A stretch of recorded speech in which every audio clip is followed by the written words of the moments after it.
சேலத்திலிருந்து வந்திருக்கிற முனைவர் சி நாராயணன் அவர்களை விடுதல் குழுவின் சார்பாகவும் விடுதல் சமூக ஆர்வலர் குழுவின் சார்பாகவும் வேளாண்மை துறை ரத்னாயக்கனின் துறையின் சார்பாகவும் மற்ற துறைகளின் சார்பாகவும் அன்புடன் வரவேற்கின்றோம். மேலும் இந்த நிகழ்ச்சியில் கலந்து கொண்டிருக்கின்ற கால்நடை மருத்துவர் டாக்டர் மணிகண்டன் அவர்களையும் மற்றும் வேளாண் பொறியியல் துறையிலிருந்து வந்திருக்கின்ற இன்ஜினியர் சக்திவேல் அவர்களையும் மற்றும் இப்பகுதியினுடைய குட்டி கலெக்டர் சொல்ல முடியுங்களா அந்த விஓ திரு நல்லவர் அவர்களையும் மேலும் தோட்டங்களிலிருந்து வருகை புரிந்திருக்கின்ற திரு மரியலன் அவர்களையும் மற்றும் தபால் துறையிலிருந்து வருகை புரிந்திருக்கின்ற திரு கவியரசு அவர்களையும் மற்றும் இந்த ஊரினுடைய முக்கிய பிரமுகர்களையும் இந்த நிகழ்ச்சியில் கலந்து கொண்ட விவசாய பெருமக்களையும் வேளாண்மை துறையின் சார்பாகவும் மற்ற சட்டத்துறைகளின் சார்பாகவும் வருகை வரவேற்று என்னுடைய நன்றியை முதலில் தெரிவித்துக் கொள்கிறேன். ஏன்னா நன்றி இல்லைன்னா யாருமே இருக்க முடியும்னு நினைக்கிறேன், அது மட்டும் தெரியும் நினைக்கிறேன். அது இல்லாமல் இந்த நிகழ்ச்சிக்கு ஏற்பாடு செய்திருக்கின்ற இந்த விடுதல் சமூக ஆர்வலர்களுக்கு எங்களுடைய நெஞ்சார்ந்த நன்றியை தெரிவிக்கின்றோம். இந்த கலைஞரின் ஒருங்கிணைந்த வேளாண் வளர்ச்சி திட்டம்ன்றது நிறைய வருஷம் வெவ்வேறு கிராமத்துக்கு போகும். இந்த வருஷம் உங்கள் கிராமத்தில் நடைபெற்றிருக்கு. ஸோ இந்த நிகழ்ச்சியின் மூலம் பல்வேறு திட்டங்கள் உங்கள் கிராமத்துக்கு வந்து சேரும். முன்னாடி நம்ம தென்னங்கண்ணு இது மாதிரி எல்லாம் கொடுத்துருக்கோம். இப்போ ஜிப்சம் அதெல்லாம் வரும். ஸோ இது மாதிரி நிறைய திட்டங்கள்லாம் இருக்குது. அது ஒவ்வொரு துறையிலும் அரசு அதிகாரிகள் உங்களுக்கு தெரிவிப்பார்கள். இப்பொழுது வேளாண்மை துணை இருக்கிறவர்கள் இந்த திட்டத்தை பற்றி ஓரிரு கருத்துக்கள் உங்களுடைய தெரிவிக்குமாறு உங்களின் சார்பாக மீண்டும் ஒரு முறை நன்றி தெரிவித்து அமர்வு நன்றி வணக்கம். அனைவருக்கும் நாகராஜன், நான் வேளாண் துணை இருக்கேன். அதாவது நான் ஒவ்வொரு வருஷமும் எல்லா துறைகள் சார்பாகவும் எல்லா கிராமங்களுக்கும் திட்டங்களை செயல்படுத்திருக்கோம். என்ன ஆகுதுன்னா பரவலாக போகும், திட்ட பயன்கள் பரவலாக போகும். ஸோ அப்படி இருக்கக்கூடாது. ஒரு வருஷம் எடுத்தோம்னா ஒரு கிராமத்தில் எல்லா திட்டமும் செயல்படுத்தி எல்லா விவசாயிகளையும் கவர் பண்ணலாம் அப்படிங்கிற ஒரு நோக்கம் ஏன் அப்போ தான் ஒரு விவசாயம் நமக்கு இந்த திட்டம் கொடுத்துருக்காங்க அப்படிங்கிறது யாரும் ஏன்னா திருப்பி எல்லாம் பரவலாக கொடுத்துருக்கோம், யார் கொடுக்கணும் யார் கொடுக்காது அப்படிங்கிறத தெரியாதுங்கிறதுக்காக என்ன பண்ணாங்க அரசாங்கத்தில் கலைஞரின் அனைத்து கிராமம் ஒரு கிளைந்த கிராமம் அப்படிங்கிற ஒரு திட்டம் வந்தாங்க. அதில் பார்த்தீங்கன்னா வருஷத்துக்கு ஒரு 3 பஞ்சாயத்து 4 பஞ்சாயத்து ஒரு ஊராட்சி அதுபோல் சேவை அந்த பஞ்சாயத்தில் அனைத்து துறைகளின் திட்டங்களையும் செயல்படுத்துறது. அதே போல் ஒட்டுமொத்தமாக ஒரு 10,000 பரிசுகள் இருந்ததுன்னா அந்த பரிசுகளை எடுத்து அதை விளைநிலம் மாற்றுறது. அதுபோல் அந்த பரிசுகளுக்கு போர் போட்டு கொடுக்குறது, அதுக்கு என்னென்ன மரக்கன்றுகள் பலமரக்கன்றுகள் அதுபோல் செயல்படுத்தி அந்த பரிசுகளுக்கு விளைநிலம் மாற்றுறது. இதுபோல் பல்வேறு திட்டங்களை செயல்படுத்திக்கிறோம். இதில் பார்த்தீங்கன்னா குறிப்பிட்ட மாதிரி திட்டங்களும் இந்த கலைஞருக்கு அனைத்து கிராமங்களும் வேளாண் வளர்ச்சி திட்டத்திலையும் செயல்படுத்தும். அது பார்த்தீங்கன்னா அந்த கிராமத்தில் இருக்கக்கூடிய அனைத்து விவசாயிகளுக்கும் தென்னங்கண்ணை இலவசமாக கொடுக்குறது. இதுபோல் பல திட்டங்களை செயல்படுத்தணும். இதே போல் பார்த்தீங்கன்னா ஒவ்வொரு துறைகளின் சார்பாகவும் திட்டங்கள் செயல்படுத்துறாங்க. இது எதுக்காக இந்த ஒருங்கிணைப்பு குழு கூட்டம் நடத்துகிறோம்னா நீங்கள் ஒரே இடத்துல எல்லா துறையும் நீங்கள் பார்க்கணும். நீங்கள் திடீர்னு பார்த்தீங்கன்னா வட்டோலா அதுக்கு தனியாக போகணும், அஞ்சல் துறைனா தனியாக நீங்கள் பார்க்கணும். அப்படி கிடையாது. இன்னைக்கு எதுக்காக எல்லா விஷயங்களும் ஒரு இடத்துக்கு போகிறோம், நாங்களும் எல்லாம் ஒரு இடத்துல வரோம், நீங்களும் எல்லாம் ஒரு இடத்துக்காக என்னென்ன திட்டங்கள் சொல்கிறோம், என்னென்ன உங்களுக்கு தேவையோ அதை கேட்டு பயன்படுத்துங்க அப்படிங்கிறதுக்காக தான் இந்த கூட்டம் நடத்துறது. இதில் பார்த்தீங்கன்னா எப்போ இது முடிவு அடையுன்னா 2 பக்கம் கூட்டம் வரும். விவசாயிகள் எல்லாம் வரணும், அனைத்து துறையும் வரும். அப்போ தான் திட்டங்களும் தெரிஞ்சுக்கலாம், யாருக்கு என்ன தேவையோ அதையும் பூர்த்தி பண்ணிக்கலாம். அதுக்காக தான் இந்த அளவுக்கு நல்லா கிராண்டாக பண்ணியிருக்காங்க. எனக்கு தெரிஞ்ச ஒரு 1/2 மணி நேரம் நினைக்கிறாங்க எல்லா விஷயங்களும் வரதுக்கு. ஒவ்வொரு துறையும் அவங்க திட்டங்களை சொன்னாங்கன்னா அதுக்குள்ளே எல்லாம் கேட்டு பயன்படுறதுக்கு ரொம்ப யூஸ்ஃபுல்லாக இருக்கும். ஏன்னா இந்த டைம் வந்துருச்சுன்னா திருப்பி அடுத்த வருஷம் வேறு பஞ்சாயத்து போயிடும். ஸோ இந்த வருஷத்தில் நம்ம என்ன திட்டங்களோ அதை உபயோகப்படுத்திக்கணுங்கிறதுக்காக தான் இந்த மீட்டிங் போட்டு சொல்கிறது. அதனால் எல்லா துறையும் அவங்க துறை சார்பாக என்னென்ன இந்த கிராமத்துக்கு பஞ்சாயத்து செய்ய போகிறாங்க அப்படிங்கிறத சொல்லுவாங்க. தயவுசெய்து அதை கேட்டுக்கிட்டு எல்லாரும் அந்த பயன்படுத்தி நல்லபடியாக இருக்கணும் அப்படிங்கிறத கேட்டுட்டு நன்றி தெரியும். அவங்க ஷெட்யூல் படி 1 மணி வரைக்கும் நடக்கும். ஆக்சுவலாக நான் இன்னொரு ப்ரோக்ராம் இருக்கிறதுனால தான் இப்போ வெயிட் பண்ணுறேன். நிறையா நாமளும் பேச வேண்டியிருக்கு. அதான் சொல்கிறேன். ஏன்னா இப்போ அங்கேயும் உங்களை மாதிரி விவசாயிங்க வெயிட் பண்ணிட்டு இருக்காங்க. அப்புறம் அவங்களும் போனீங்கன்னா உங்களை மாதிரி அப்புறம் எங்கேயும் திட்ட ஆரம்பிச்சு மாட்டி அறிவிச்சிருக்கலாமே. இந்த ஒரு இடத்துல முழுமையாக இல்லாமல் நாங்களும் வந்தோம் சொன்னோம் அப்படின்னா முழுமையாக நாங்கள் கேட்டு தெரிஞ்சிக்காம எல்லா அதிகாரியும் வந்து எப்படி ஒரு அதிகாரி தான் போகிறாங்க, எல்லா அதிகாரியும் இல்லை சார். நீங்கள் கலைஞர் மேம்பாட்டு தரிசு நில மேம்பாட்டு திட்டம் சொன்னீங்களா, அது சார் மூலியமாக ஏற்பாடு பண்ணணும். அதனுடைய விடை என்ன நிலைமையில் இருக்குதுன்னு எங்களுக்கு இன்னும் தெரியல. அதை கொஞ்சம் தெரிகிற மாதிரி அவர் சொல்லுங்கள். எல்லாமே சொல்லிடுறோம், கவலையே பட வேண்டாம். அதுக்காக தான் நாங்கள் எல்லாருமே வந்திருக்கோம். சரிங்களா? சரிங்க. அனைவருக்கும் மீண்டும் ஒரு முறை நன்றி.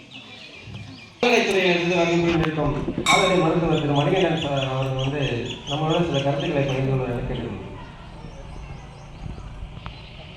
அனைவருக்கும் வணக்கம். என் பேர் வந்து மணிகண்டன். கடந்த 2 வருஷமாக நான் கால்நடை வளர்ப்பில் வேலை செஞ்சுருக்கேன். எங்கள் துறையில் இப்போதைக்கு வந்து என்னென்ன ஸ்கீம் இருக்குது அதை பற்றி மட்டும் உங்கள்கிட்ட சொல்கிறேன். சரிங்களா? இப்போதைக்கு வந்து தேசிய செயற்கை முறை கருவூட்டல் அப்படின்னு சொல்லி ஒரு ஸ்கீம் போட்டுருக்கோம். ஒன்று வந்து ஒரு 10 ரூபா கிட்ட போட்டு ஒரு மாதம் செலவு போட்டுருக்கோம். இந்த ஸ்கீம் வந்து அந்த 10 ரூபாய் வாங்குறதுக்கும் ஒரு மாதத்துக்கு 3 செலவுச்சி இதுதான் ஃப்ரீயாக வந்து செலவுச்சி போட்டுக்கலாம். அந்த மாதிரி அதுக்கு என்ன ஆதார் கேட்குறாங்க, அப்புறம் ஃபோன் நம்பர் இந்த மாதிரி கேட்குறாங்க. ரீசெண்டாக ஓடிபி கேட்கலாம்னு நினைக்கிறேன்.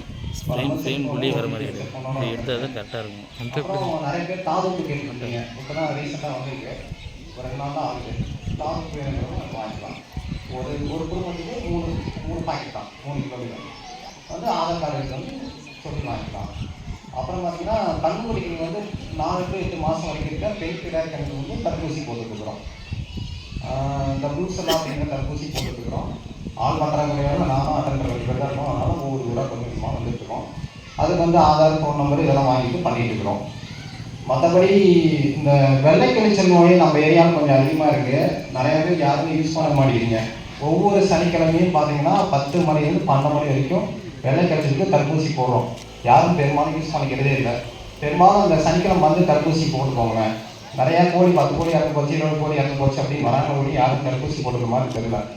குஞ்சுங்களுக்கு வந்து ரொம்ப சின்ன குஞ்சுகள் வந்து அதை தவிர்க்க முடியாதான். ஓரளவுக்கு பெரிய கோழி அப்படின்னா நம்ம தடுப்பூசி போட்டுக்கலாம். அதுக்கு ஏன் மருந்து கூட்டம்னா சரி பண்ணலாம். மற்றபடி இப்போதைக்கு தான் போயிட்டு இருக்காங்க. ஸ்கீம் போகல. மற்றபடி உங்களுக்கு பொதுமக்களுக்கு வேற ஏதாவது தகவல் வேணும்னா சொல்லுங்க. ஏதாவது டவுட் இருந்தால் கேளுங்க, நான் சொல்றேன்.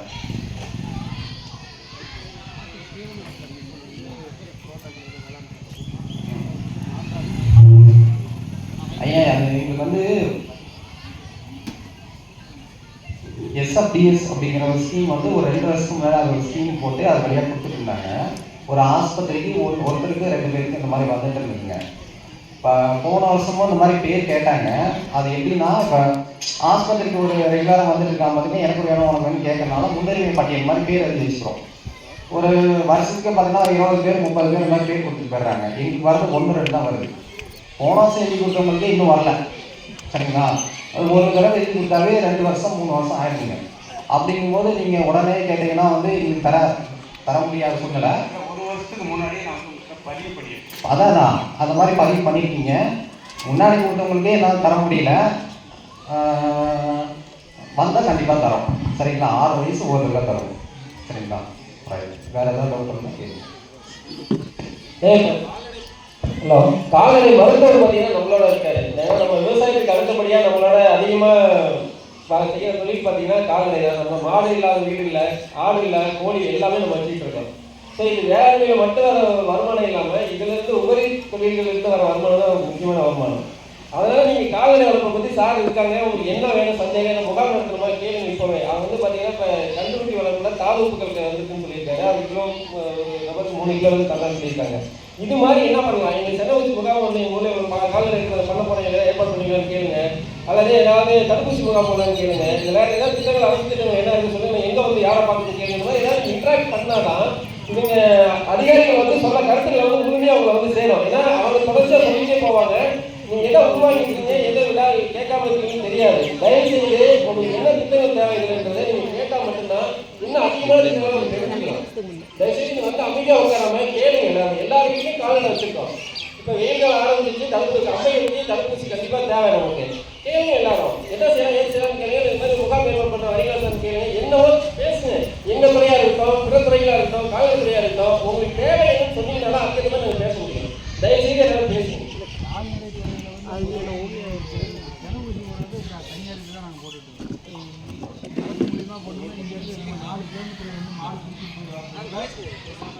மாடு பிடிச்சி போய் தலவை கொண்டு போய் வரதுக்குள்ள மதியமாகி போயிருக்கு. அந்த ஹீட்லேயே அது திரும்ப வந்து ஜனம் நிற்கிறது இல்லை. அப்படின்னா பக்கமாக இருந்ததுன்னா பரவாயில்ல. அந்த மாதிரி டாக்டர் வந்து ஒரு சிறிய உதவி ஒரு தகவல் கொடுத்தோம்னா அங்கேருந்து கொண்டு வந்து போடுறதுக்கு வாய்ப்பு இருக்குதா? அது வந்து எப்படின்னா இப்போ நான் அவர் ஆஸ்பத்திரிக்கு ஒரே ஒரு டாக்டர் ஒரே ஒரு சம்பந்தர் டாக்டர் இருக்காங்களா? இப்போ நான் அங்கேருந்து இங்கே கொண்டு வந்து போனேன்னா அப்போ ஆஸ்பத்திரி யார் இருக்கிறது? இல்லைங்க, நான் சொல்றது ஆஸ்பத்திரியில் வந்து நீங்கள் இப்போ போடுறது அதான் அப்படின்னா சப் சென்டர் அந்த மாதிரி ஒன்று பண்ணணும். அது மாதிரி நான் தாண்டாளூர் ஆஸ்பத்திரி சந்திரசேகர் இருக்கும்போது குமாரபாளையத்தில் அது மாதிரி கொண்டு வந்து பஸ் ஸ்டாப்பில் போட்டாங்க. ஐயா அதான் அதுக்கு என்ன நான் சொல்லிடுறேன், ஒரு விளக்கம் சொல்கிறேங்க. தாண்டாளூர் ஆஸ்பத்திரியே பார்த்தீங்கன்னா சப் சென்டராக தான் இருக்குது. சரிங்களா? இப்போ சப் சென்டருங்கிற பேரில் இருந்தோம்னா 1 மணி நேரத்துக்கு 2 மணி நேரத்துக்கு இந்த மாதிரி ஏதோ ஒரு இடத்துல பிரிச்சுட்டு அந்த மாதிரி பண்ணியிருப்பாங்க. ஆஸ்பத்திரியாக தரம் வைத்ததுக்கப்புறம் ஒரு ஆஸ்பத்திரிக்கு இன்னொரு ஆஸ்பத்திரிக்கு இடையில 10 கிலோமீட்டர் இடைவெளி இருக்கணும். சரிங்களா? அதுக்கு இடையில வந்து சப் சென்டர் தர மாட்டாங்க. புரியுதுங்களா? அதே மாதிரி கால்நடைகளோட எண்ணிக்கை வந்து 5000 கால்நடைகளுக்கு மேலே இருக்கும். சரிங்களா? நம்ம தாண்டாளூர் ஆஸ்பத்திரி மொத்தமாக சேர்ந்தால் தான் 5000 வரும். நமக்கு வந்து 5 பஞ்சாயத்து இருக்குங்க. குமாரபாளையத்துக்கு இதெல்லாம் செட்டிப்பட்டி மலைமலை நாங்கள் ஒன்றா சேர்த்தோம்னா 5000 கிலோமீட்டர் 5000 அதெல்லாம் சேர்த்தா 5000 வரும். அப்படிங்கும்போது இடையில வந்து ஒன்று வந்து கொண்டு வர முடியும். அது கவர்மெண்ட் நாம்ஸ் படி அந்த மாதிரி எக்ஸ்ட்ரா ஆட்கள் போட்டாங்க அப்படின்னா ஏற்கனவே ஒரு சென்டர் இருந்து போட்டுட்டு இருந்தார். சந்திரசேகர் டாக்டர் இருக்கும்போது இங்கே ஒரு சென்டர் அமைச்சு போடணும். அது மாதிரி வாய்ப்பு இருக்குதாங்க. அதான் அதாவது எக்ஸ்ட்ரா ஒரு ஆள் வந்து மொத்தம் ஒரு ஆஸ்பத்திரிக்கு 3 பேர் வந்து போடணும். 2 பேர் தான் இருக்காங்க. எக்ஸ்ட்ரா ஒருத்தர் போட்டாங்க அப்படின்னா அதை நாங்கள் பண்ண முடிஞ்சதுன்னா அதை பண்ணிக்கிறோம். ஏன்னா விவசாயி வந்து மாடு காவேரி மாடுங்கும் போது 1 கிலோமீட்டர் நடந்து போச்சுனாலே பால் பண்ணணும். அது 3 நாள் 4 நாள் வந்து அது டாக்டருக்கு தெரியாது முடியாது. அது 3-4 நாளைக்கு மறுபடியும் திரும்ப வந்து அது பால் உற்பத்தி பண்ணிடுறாங்க. அதனால் அந்த உற்பத்தி திறமை எங்களுக்கு குறைஞ்சிருக்குது. ரெண்டாவது இங்கேருந்து அங்கேருந்து அங்கே வந்துட்டு வரதுக்கு அதுக்கு ஏதாவது இப்போ அது வந்து இப்போ ஏதாவது கொடுக்கணும் அப்படின்னு நினைச்சாங்கன்னாக்க அது மாதிரி கூட நம்ம அதை பில் போட்டு கொடுத்துடலாம். ஒன்றும் பிரச்சனை கிடையாது. இப்போ ஒரு 4 மாடு இருக்குதுன்னா நாங்கள் 4 பேர் இங்கேருந்து போகணும். ஆனால் அவங்க ஒருத்தர் வந்தாலும் நீங்கள் 4 பேருக்கு போட்டு போயிடலாம். அது மாதிரி இருந்தால் ஒரு வாய்ப்பு இருந்தால் பயன்படுத்திக்கோங்க. வாய்ப்பு வந்து கண்டிப்பாக இன்சூரன்ஸ் வந்துருச்சுங்க சார். இன்சூரன்ஸ்னு வரல.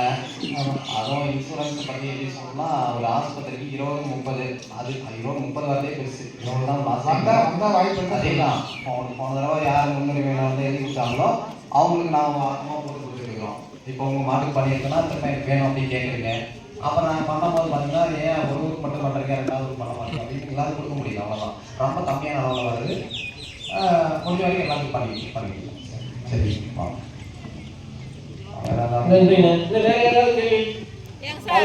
நாங்க 7 மாசம் 7-8 மாசம் தாங்க குடிச்சிட்டு பொம்பளையா குடிச்சிட்டு போனோம். இருங்க மைக்ல பேசு.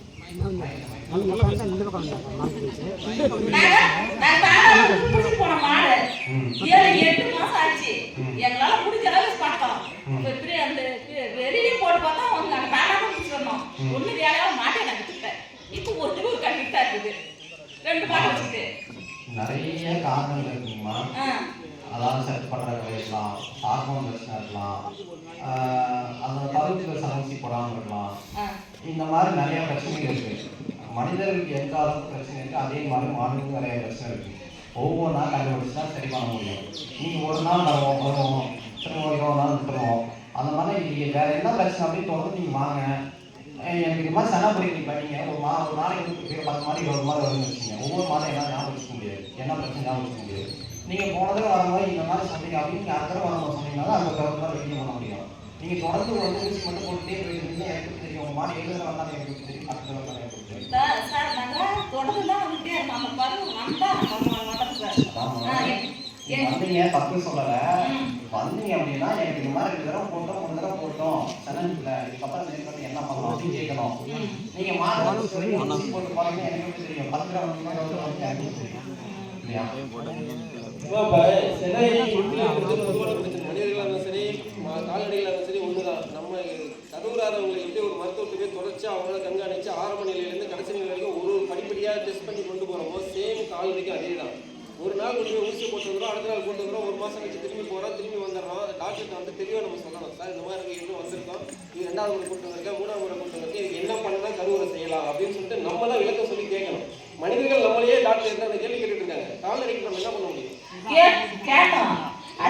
சார் அட்டை போட்டு சார் என்ன கொடுக்குறாங்க அதை எடுத்துட்டு போய் நம்ம தான் முறையாக கேட்டு மனிதர்களுக்கு என்னவோ சேம் ட்ரீட்மெண்ட் பண்ணால் மட்டும்தான் கால்நடைக்கு, எல்லா கால்நடைக்கும் அந்த மாதிரி ஏதாவது ஒன்று தான் அந்த மாதிரி நடக்க போகுது. ஸோ அதனால் வந்து நீங்கள் கால்நடைகளை பொறுத்த வரைக்கும் நம்ம டாக்டருங்களை விட நம்ம தான் அதிக பொறுப்பு எடுத்துக்கிட்டு அதை பராமரிப்பு பண்ணோம்னா நிச்சயமாக அதை கருவுரை செய்யலாம். சார் நானும் பண்ணேன் சார். இந்த பதில் வந்ததுன்னு சொன்னால் இன்னைக்கு சொன்னோம். இவரு டெக்னோஸ் டாக்டர் இருக்காரு, அவர்கிட்ட சொன்னேன் இந்த மாதிரி நடக்க எங்களால் முடியலைங்க, நான் ஒரு 5-6 வாரம் மேலே வந்துட்டேன், போமா குடிச்சிட்டு அப்படின்னு இருக்காரு. நான் அதை திருப்பி போகலாம். இவரை பார்க்கலாம். என்னை பார்த்துருக்கீங்களா? ஒன்று பார்த்துருக்கீங்க. அதுக்காக மாட்டை விட்டுருக்கேன். 7 மாதம் அவர் மாட்டை விட்டுருக்கேன். நீங்கள் இனிமேல் அந்த பிரச்சனை எல்லாம் பார்த்துக்கோங்க. ஏன்னா சார் வந்து கிட்டத்தட்ட 2 வருஷம் பக்கமாக இருக்க போகிறாங்க. 2 வருஷம் ஆக போகுது. சார் வந்து இந்த மாதிரி பிரச்சனை வரைக்கும் சந்திச்சதில்லைன்றாரு. இனிமேல் அது மாதிரி வராமல் இருந்தால் நம்ம பார்க்கறதுங்கிறாரு. இந்த டைமில் ஏதாவது தான் கொண்டு வாங்க, நான் பராமரிப்பு பண்ணிக்கிறேன். அவ்வளோதான் உத்தரவாக கொடுக்க முடியும். நம்ம நடந்ததே பேசிக்க முடியாது. அடுத்து என்ன பண்ணலாம் பேசுவோம். சரிங்க. அவசர தேவைக்கு ஃபோன் பண்ணோம்னா வந்துடுறாங்க. கண்டிப்பாக அதுதான் நமக்கு வேணும். அது வரைக்கும் சந்தோஷம். அதுதான் டாக்டர் சிறப்பாக சொன்னாங்க, எந்த அவசர தேவைக்கு ஃபோன் பண்ணாலும் எங்கே இருந்தாலும் சார் வந்துடுறாங்கன்னு சொல்லி. அது போதும் நமக்கு. பக்கமாக இருந்தால் நம்மளை தேடி வரணும் அவசரம். அவ்வளோதான் நமக்கு தேவைக்கு வரணும். அவ்வளோதான். வேற ஏதாவது டாக்டர் கேட்குறீங்களா? 1 வருஷம் வரைக்கும் மாடு வெளியே பருவ பிறந்த கணிப்பியா அதுதான் சொல்லிக்கிறேன். டாக்டர் தொடர்ச்சியா மாசம் மாசம் கூட்டிட்டு போங்க, ஒரு அட்டை போட்டுக்கங்க, ஃபாலோ பண்ணுங்க, கொண்டு வந்துடலான்றாங்க. ஐயா அது கருப்பு பையெல்லாம் கட்டி மாதிரி கூட இருக்கலாம். ஒரு தடவை காமிங்க, என்கிட்ட காமிங்க, அது பணத்தை என்ன வைக்கணுமோ பண்ணலாம், திரும்ப பணத்துக்கு வச்சுக்கலாம். மாட்டை பிடிச்சிட்டு போகிறதாங்க, பிடிச்சிட்டு போயிட்டு அப்படிதான் பிடிச்சிட்டு போயிட்டு செக் பண்ணிட்டு அவங்க ரிசல்ட் சொல்லிடுவாங்க. 2-3 தடவை பிடிச்சிட்டு போனோம்னா அது என்னன்னு சொல்லிடுவாங்க. பருவத்தில் இருக்கும்போது போகணும். நமக்கு சந்தைகளுக்கு தேவையான கருத்துக்களையும் இடுபொருட்களை கால எடுக்கிறவங்க வழங்குறவங்க சாப்பிட்டுட்டாங்க.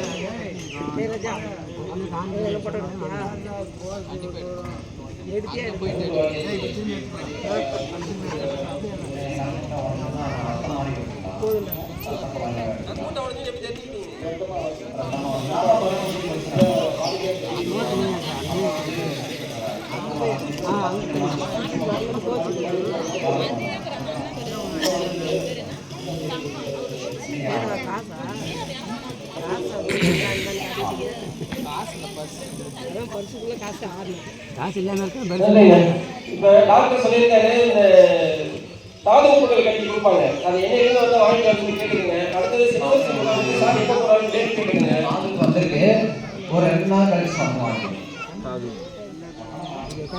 மாடுகளுக்கு தாது உப்புகள் ரொம்ப அவசியமானது. அதெல்லாம் கொடுத்தா ஒரு சரியான ஒரு ஊட்டச்சத்து பராமரிப்பாங்க. குழந்தைகளுக்கு ஊட்டச்சத்து ஒரு 2 நாள் கழிச்சு வாங்க. சார் நன்றிங்க சார். டாக்டர் வேற ஏதாவது கேள்வி இருக்கா? திங்கட்கிழமை பிறகு ஆதார் கார்டு எடுத்து போனீங்கன்னா கண்டிப்பா தாது உப்புகள் வாங்கிட்டு வரலாம் சார் சொல்றாங்க. எல்லாரும் வாங்கிட்டு பயன்படுது. கண்ணு குடிப்பீங்கன்னா அதை வச்சு குடிங்க. அதை வச்சு காலையில இருந்து சாயங்காலம் வரைக்கும் ரிப் பண்ணிச்சுனாலே அது கண்ணு குடி பார்த்தீங்கன்னா சுஸ்து போயிடும், நல்லா ஆயிடும், வளர்ச்சி நல்லா இருக்கும். இடையில வச்சுக்கிட்டு காலக்கெடுமையில ஒரு கொடுத்துறோம். நம்ம இடையில கொஞ்சம் வளமா வளர்த்தாதான் 2 வருஷத்துக்குள்ள பருவத்துக்கு வரணும். வளர்க்கணும்னா தாது உப்புகள்லாம் ரொம்ப முக்கியமான அவசியம். டாக்டர் வந்து போய் வாங்கிக்கணும். சார் இப்போ மந்த்லி ஒரு நாளாவது இங்கே வந்துட்டு போகிறதா ஐடியா?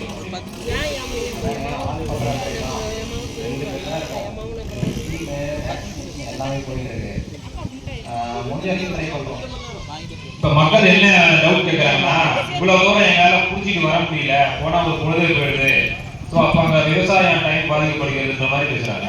ஸோ நீங்கள் ஏதாவது ஒரு வீக்லி ஒன்ஸோ மந்த்லி டூஸோ ஒரு டைம் ஒதுக்குனீங்கன்னா அந்த டைமுக்கு எல்லாரும் அசம்பளம் ஆகிற மாதிரி நாங்கள் ஏற்பாடு பண்ணுவோம். ரெகுலராக ஆஸ்பத்திரிக்கு வரவங்களுக்கு எல்லாரும் என்னன்னு தெரியும்னு நினைக்கிறேன். ஆஸ்பத்திரிக்கு இங்கே நிறைய பேர் ரெகுலராக வந்து எங்கள் ஆஸ்பத்திரிக்கு வராங்க. அவங்களை கேட்டு பாருங்க, நாங்கள் எப்படி இருக்கோம். உங்களோட வேலைப்பளு வந்து எங்களுக்கு புரியுது. உங்களோட வேலைப்பளு எங்களுக்கு புரியுது. இங்க இருக்கிற மக்கள் என்ன சொல்றாங்கன்னா, இங்க இருந்து எங்களுக்கு டிஸ்டன்ஸ் பாத்தீங்கன்னா மாட்டை நடக்கடிச்சு கூட்டிட்டு போயிட்டு நடக்கடிச்சு கூட்டிட்டு வரணும். ஒரு ஆப்ஷன் இருக்கான்னு தான் கேட்கறோம். நீங்க வந்தே ஆகணும் அப்படின்னு கம்பல்லாம் பண்ணல. ஒரு ஆப்ஷன் இருக்குமா? இனிஷியலாக பண்ண முடியாது. அபிஷியலாக பண்ணணும்னா அதுக்கு என்ன ப்ராசஸ்ன்னு சொன்னீங்கன்னா அதை நம்ம ஃபாலோ பண்ணுவோம். நீங்க கிராம பொதுமக்கள் இருந்த கூட்டம் மாதிரி பண்ணீங்களா? இவ்வளோ மனு எழுதிக்கிறது இது கால்நடை துணை இணை இயக்குனர் சேலம் பராமரிக்கிறது அவங்க மனு கொடுங்க. இந்த மாதிரி கிராமத்தில் வந்து இத்தனை கால்நடைகள் இருக்கு, நீங்க எல்லாம் பராமரிக்க முடியல. அதான் சொல்லுவாங்க. இப்போ நாங்கள் கால்நடைகள் சென்செக்ஸ் எடுக்கிறோம். எத்தனை கால்நடைகள் இருக்கு, என்னென்ன ஆடு எத்தனை, மாடு எத்தனை, கோழி எத்தனை, வீட்டு செல்ல பிராணி எத்தனை, ஒரு சென்செக்ஸ் எடுத்து இந்த டைமிங்க்கு உங்களுக்கு ஒரு மனு கொடுத்தோம்னா அதுக்கு ஏதாவது சாத்தியக்கூறு உண்டா? நீங்கள் நேரடியாக உதவி இயக்குனருக்கு ஒரு மாதிரி லெட்டர் வைங்க, அவர் வந்து பரிசீலனை பண்ணாருன்னா வாய்ப்பு இருக்கு. சரி, சார் நன்றிங்க சார். அடுத்ததாக இந்த பொறியியல் துறை சொல்லுங்கள், கேள்வி கேட்குங்களா? பண்ணுங்க.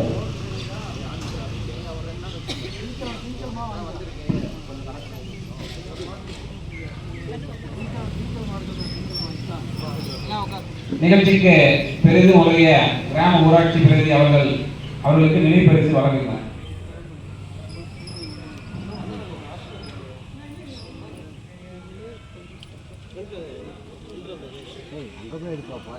அடுத்ததாக மருத்துவத்துறைக்கு நினைவு பரிசு வழங்கப்படுகிறது.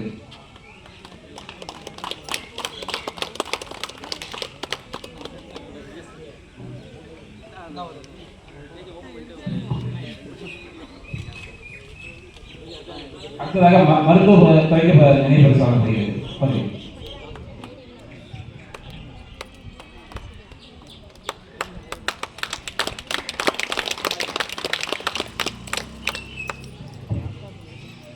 அடுத்ததாக வங்கித்துறை சார்ந்த அதிகாரிகளுக்கு நினைவு பரிசு வழங்கப்படுகிறது.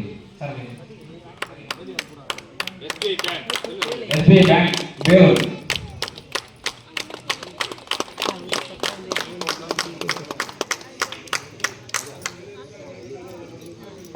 நன்றி.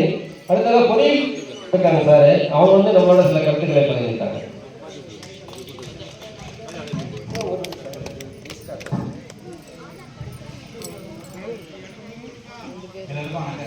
என்னோட பேர் சக்திவேல். வேளாண்மை பொறியியல் துறையில் உதவி பொறியாளராக இருக்கேன்.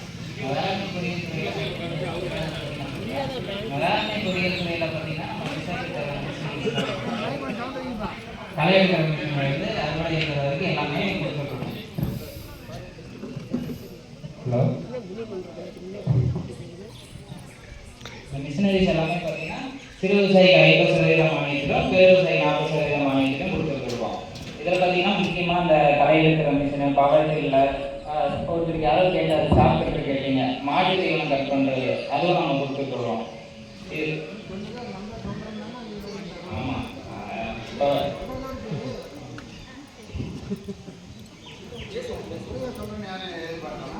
அதாவது பொறியியல் துறையில் வந்து நமக்கு வேணும்னு என்ன நாம போய் கேட்குறோமோ அப்போ வந்து என்ன சொல்லுவாங்கன்னா வந்தவொடனே சொல்கிறோம் பாருங்க. ஆனால் அது நடத்துவாங்க. நான் எழுதி கூட கொடுத்துருந்தேன், ஐயாவுக்கு தெரியும். 2 தடவை இந்த மாதிரி வந்ததுன்னா எங்களுக்கு சொல்லுங்கள், மாடு கட்டுது, இது தீவனம் கட் பண்ணுறது கொடுக்குன்னு சொன்னோம். பவர் டில்லர் சொல்லுங்க. கிட்டத்தட்ட நான் 15 வருஷமாக முயற்சி பண்ணுறேன்.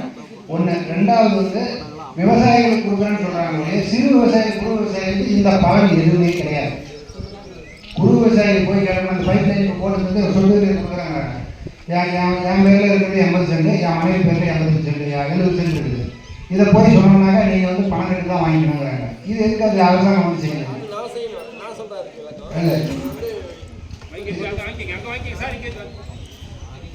இல்ல நீங்க சொல்லுறது சொத்துக்களை பொறுத்த வரைக்கும் என்ன பிரச்சனைகள் இடர்பாடுகள் நான் சொல்லிடுறேன். இப்ப வேளாண் இயந்திரம் சொல்றோம் இல்லையா, டிராக்டர்ல இருந்து, கலையெடுப்பு கருவியில இருந்து, 2வது பவர் டில்லர் சொல்றோம். அது இப்ப மின் மோட்டாருக்கு கொடுத்துருக்கோம் இல்லைங்களா, இதுகளை சுற்றிய சம்பந்தமாக இருந்து ஏதாவது சந்தேகங்களாக சாட்டைகளுங்க. நீங்க என்ன பண்ணுங்கன்னா, நம்ம தென்னமணி பாளையத்தில் உள்ள வேளாண் பொறியியல் அலுவலகத்துக்கு போயிட்டு மனு கொடுத்துட்டு ஆன்லைன்ல பதிவு பண்ணிடணும்.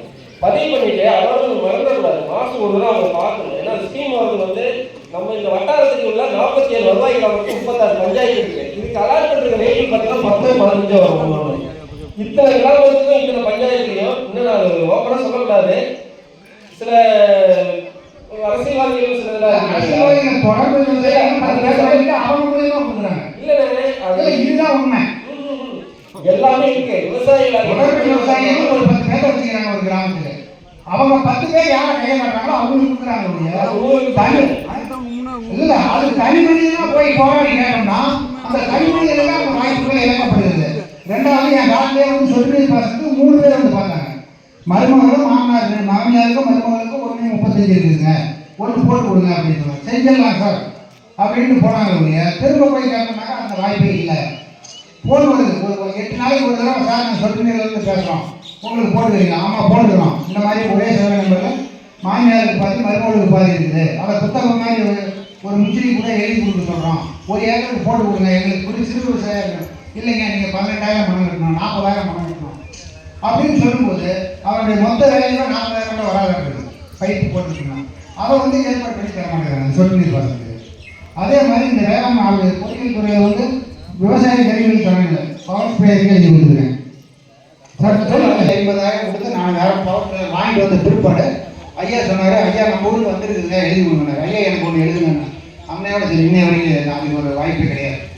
எனக்கு ஒரு எழுதி கொடுங்க, வண்டி இருந்தால் கூட பரவாயில்ல, நான் விற்றுப்படுறேன், எனக்கு ஒரு மானியத்தில் எனக்கு ஒன்று வாங்கி கொடுங்க அப்படின்னு. அவர் என்ன பண்ணுறாங்கன்னா அந்த சாருக்கு வருத்தப்பட்டுக்கிட்டா கூட எனக்கு அதை வந்து ஆட்சேபம் கிடையாது. தொடர்பு விவசாயிகள் வந்து 2.5 ஏக்கருக்கு மேலே இருக்கிறவங்களுக்கு கொடுங்க. எல்லா அதாவது அரசு வழங்குற எல்லா திட்டங்களும் சிறு குறு விவசாயிகளுக்கு தான் முதல்ல வரணும். ஆனால் அதிகாரிகளும் தொடர்பு விவசாயிகளும் அந்த குறிப்பிட்ட நபரை வச்சுக்கிட்டு பார்த்தீங்களா, அவங்க யாருக்கு சொல்கிறாங்களோ அவங்களுக்கு போட்டு கொடுக்குறாங்க, அவங்க யாருக்கு சொல்கிறாங்களோ அதுதான் நடக்குது. இந்த சிறு விவசாயிகளுக்கு எந்த ஒரு இதுவுமே கிடையாது. உண்மை தகவல் இது. இப்போ நாங்கள் சொல்லுங்கள் பவர் டில்லர் கொடுக்குறேன்னு சொன்னாங்க, சொல்லுங்கள் நாளைக்கு காலையில் நான் பணம் கட்டி டிராக்டர் கட்டி கொடுக்குறேன், எனக்கு கொடுங்க பார்க்கலாம். இது வரைக்கும் நான் 6 மணி கொடுத்துருக்குறேன். ஆமாங்க, அது வரைக்கும் நான் போய் நீங்கள் போய் வெத்தான ஆஃபீஸ் இருக்கும்போது கொடுத்துருக்கேன், ஆத்தூர் ஆஃபீஸ் இருக்கும்போது கொடுத்துருக்குறேன், எல்லாம் கொடுத்து அந்த ரயில்வே ஸ்டேஷன் ரோட்டுக்கு பக்கத்தில் ஒரு இது வச்சுருந்தாங்க, அங்கே கூட கொடுத்தோம். இந்த பவர் டில்லர் கடையிலே கொடுத்து பார்த்தோம். 3 மாதத்துக்கு முன்னாடி வந்து எனக்கு இப்போ ஆத்தூரில் பார்த்தீங்கன்னா ஒரு 60-65 பவர் டில்லர் கொடுத்துருக்காங்க. சார் இப்போ வந்தது எனக்கு தெரியாது. நான் சொல்ல இப்போ வந்தது ஒரு நடைமுறையில் வந்து மீட்டிங் நடந்து ஐயா வந்து அவங்க ஒன்று வாங்கி கொடுத்துடலாங்க அப்படின்னாரு.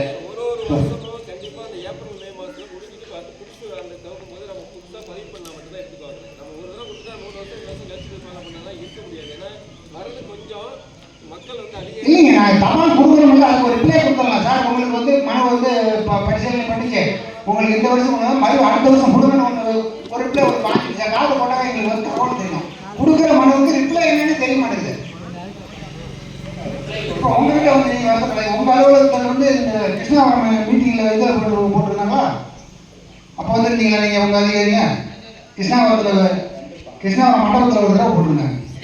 அந்த மண்டபத்தில் நான் வந்து சொல்லி எழுதி கொடுத்துருந்தேன், உங்களுக்கு நான் தபால் போடுறேங்க, நீங்கள் வாங்க அமௌண்ட். அப்போ வந்து நீங்கள் வந்து பார்த்தீங்க அப்படின்னா அன்னையோட தெரிஞ்சு போச்சு. திரும்ப வந்து அந்த கடையில் போய் கேட்டேன், இது பவர் டில்லர் கடை ஆத்தூர், அந்த கடையில் போய் கேட்டதுக்கு வந்தால் சொல்கிறேங்க அப்படின்னாங்க. அவங்ககிட்டே அட்ரஸ் எல்லா பொறுப்பும் கொடுத்துருவாங்க. திரும்பி போயிட்டாங்க. நீங்கள் நேரடியாக ஆஃபீஸ் வந்து பாருங்கள். அடுத்து பார்த்தீங்கன்னா ஏப்ரல் மேல பயன் கிடைக்கிற மாதிரி இருந்தால் நாங்கள் மனதிட்டு வரலாம் சார். ஒன்றும் இல்லை, நாங்கள் எதுவும் படையெடுத்து கூட தோல்வியே கிடைக்கல, வெற்றிகள் ஒன்று கூட வரமாட்டேங்குது. நீங்கள் ஒரு சிலரை வந்துருங்க, அதாவது வருத்தப்பட்டுதான் வேணாம், பொதுமக்களும் வருத்தப்பட்டு வேணாம். தொடர்பு விவசாயிகள் வந்து 4 பேர் இருக்கிறதுனால தான் இந்த பிரச்சனை. ஒரு நிகழ்ச்சி நடக்குதுன்னா பொது இடத்துல ஒரு தகவல் பழகுவீங்க. பார்த்தீங்களா, சிவபெருமாள் சொல்லி 4 பேருக்கு சொல்லுன்னு சொல்ல வேணாம், ஒரு தகவல் பழக விடுங்க. ஒரு இடத்துல ஒரு இது பண்ணி விடுங்க, உள்ள ஒரு 10 நோட்டீஸ் எடுத்து கொடுங்க, ஊர் மக்களை கொடுக்க சொல்லி பஞ்சாயத்தில் வைங்க, பஞ்சாயத்து வேலை கொடுத்துட்டு போகிறாங்க. தொடர்பு விவசாயிகள் பண்ணுற வேலை சிறு விவசாயிகள் மற்ற விவரம் தெரியாதவங்க மாட்டிட்டு முடிச்சுட்டு தான் அவங்க கிடைக்கிறது. அதனால் தயவு செஞ்சு பொறியியல் துறையாக இருந்து வேளாண்மை துறையாக இருந்தாலும் சரி, நேரடி விவசாயிகள்கிட்ட வந்து நீங்கள் நேரடியாக செயல்படுங்க. தொடர்பு விவசாயிகள் தயவு செஞ்சு கட் பண்ணிடுங்க. சரிதா? எல்லாத்தையுமே போகிறாங்க, இடைத்தரகர் வேண்டாம் அப்படிங்கிறாங்க. அந்த இடைத்தரகர் இல்லாத வேலை செய்யுமாறு 17 கட்டுகளையும் உரையாடுச்சு.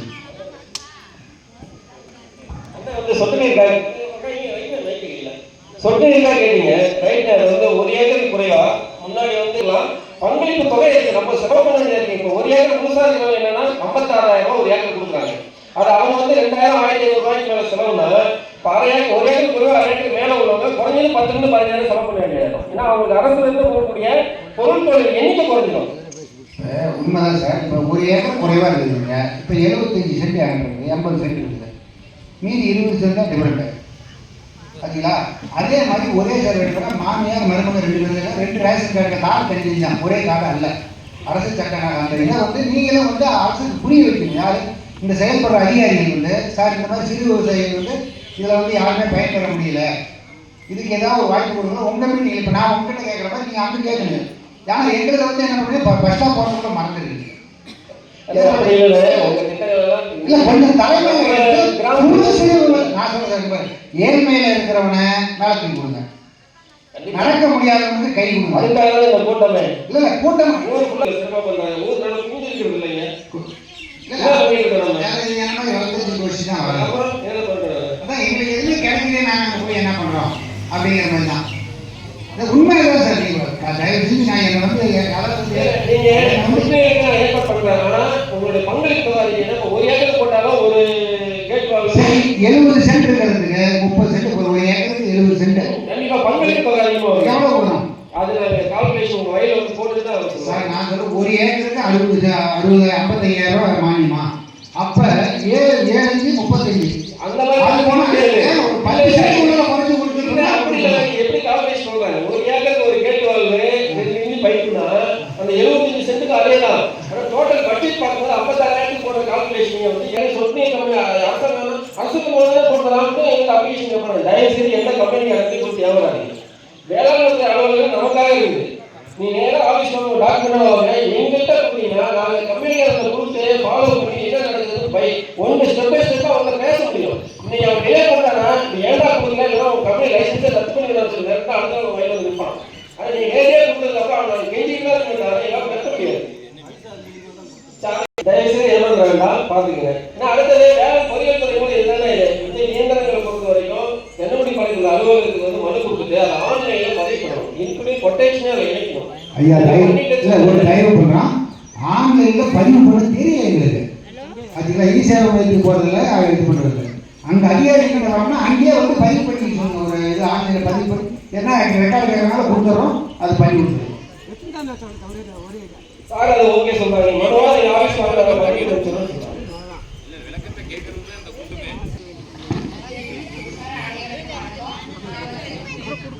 அனைவருக்கும் வணக்கம். நான் சுகாதார ஆய்வாளர், ஹெல்த் இன்ஸ்பெக்டருங்க. இந்த ஏரியாவுக்கு ஏட்டாவூர் டிஎஸ்ல ஒர்க் பண்ணிட்டு இருக்கோம். நீங்கள் வந்து மாசமாக இருக்கவங்களுக்கு 3 மாதத்துலேயே பதிவு பண்ணணும். அதே மாதிரி கவர்மெண்ட் ஹாஸ்பிட்டலில் டெலிவரி பார்த்துக்கிட்டு தடுப்பூசி இங்கே போட்டுக்கிட்டா ஒரு குழந்தைக்கு 16,000 ரூபா தராங்க. ஓகேங்களா? ப்ரைவேட்டில் பார்த்துக்கிட்டா தரமாட்டாங்க. கவர்மெண்ட்டில் எல்லாமே கவர்மெண்ட்டில் பார்த்துக்கிட்டிங்கன்னா ஸ்கேன் முதற்கொண்டு பிளட் டெஸ்ட் முதற்கொண்டு எல்லாமே பண்ணுறோம். அதே மாதிரி ஏரியாவுக்கு மருந்துகிட்ட 4 பேர் வராங்க. ஒரு நாள் மட்டும் வருவாங்க குமாரபாளையத்துக்கு, திங்கட்கிழமை வருவாங்க. அவங்கள கொஞ்சம் தண்ணியை பார்க்க தயவுசெய்து வீட்டுக்குள்ளே விடுங்க. ஓகேங்களா? அதே மாதிரி காய்ச்சல் வந்ததுன்னா அந்த காய்ச்சல் என்ன காய்ச்சல்னு சொல்லிட்டு டெஸ்ட் பண்ணால் மட்டும்தான் கண்டுபிடிக்க முடியும். ஓகேங்களா? காலம் மாறி போச்சு. அதனால் தயவுசெய்து 2 நாள் மட்டும் வெயிட் பண்ணுங்க. அதுக்கு மேலே கவர்மெண்ட் ஆஸ்பத்திரி பக்கத்தில் எங்கே இருக்கோ நாங்கள் இங்கே போங்கன்னு நாங்கள் சொல்ல வரேன். ஏதோ ஒரு கவர்மெண்ட் டாக்டர்கிட்ட அல்லது பிரைவேட் டாக்டர்கிட்டையோ டாக்டர் படித்தவங்கள்ட்ட வைத்தியம் பண்ணுங்க.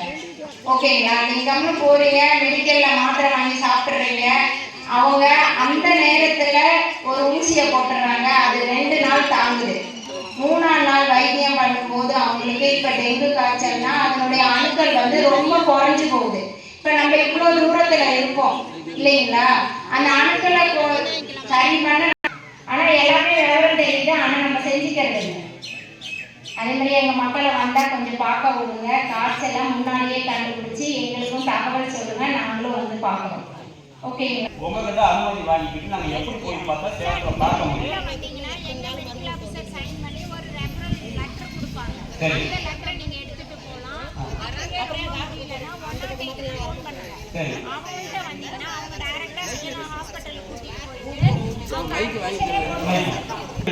அதாவது தபால்துறையில் வந்திருக்கோம். மக்கள் வந்து அஞ்சலகத்துக்கு வந்து நாடு எடுத்து நீங்கள் உங்களுடைய சேமிப்பு, அதாவது வேளாண் மற்றும் விவசாயம் மூலிமா கால்நடை மூலிமா இருக்கிற வருமானத்தை ஒரு அதிகமாக இல்லைனாலும் அதில் ஒரு சிறு பகுதியை வந்து போஸ்ட் ஆஃபீஸ், அதாவது இந்திய அஞ்சல்துறையில் போட்டு உங்களை பயனடைய நாங்கள் ரொம்ப கேட்டுக்கொள்கிறோம். உங்களுடைய தேவைகள் நாங்கள் செய்யும் சேவை, அதனால் எங்கள் அஞ்சலகத்திற்கு வந்து இருக்கிற சேமிப்பை பற்றி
ஏன்னா நீங்க இப்ப போறீங்க போட்ட உடனே எடுக்கிறதுல எந்த பிரச்சனையும் இருக்காது சரிங்களா. இதே வந்து ஒரு 100 ரூபாய் போட்டு வரீங்கன்னா ஒரு 5 வருஷம் கழிச்சு உங்க குழந்தைங்களுக்கு ஏதோ தேவைப்படுது அப்படின்னா அதை எடுத்து நீங்க செலவு பண்ணும்போது பரவாயில்ல, நீங்க நம்ம போட்டிருந்தோம் ஒரு 5 வருஷம் கழிச்சு வட்டியோட இந்த அளவுக்கு வருது பரவாயில்ல, உங்களுக்கு அப்பதான் ஒரு மன திருப்தி வரும் சரிங்களா.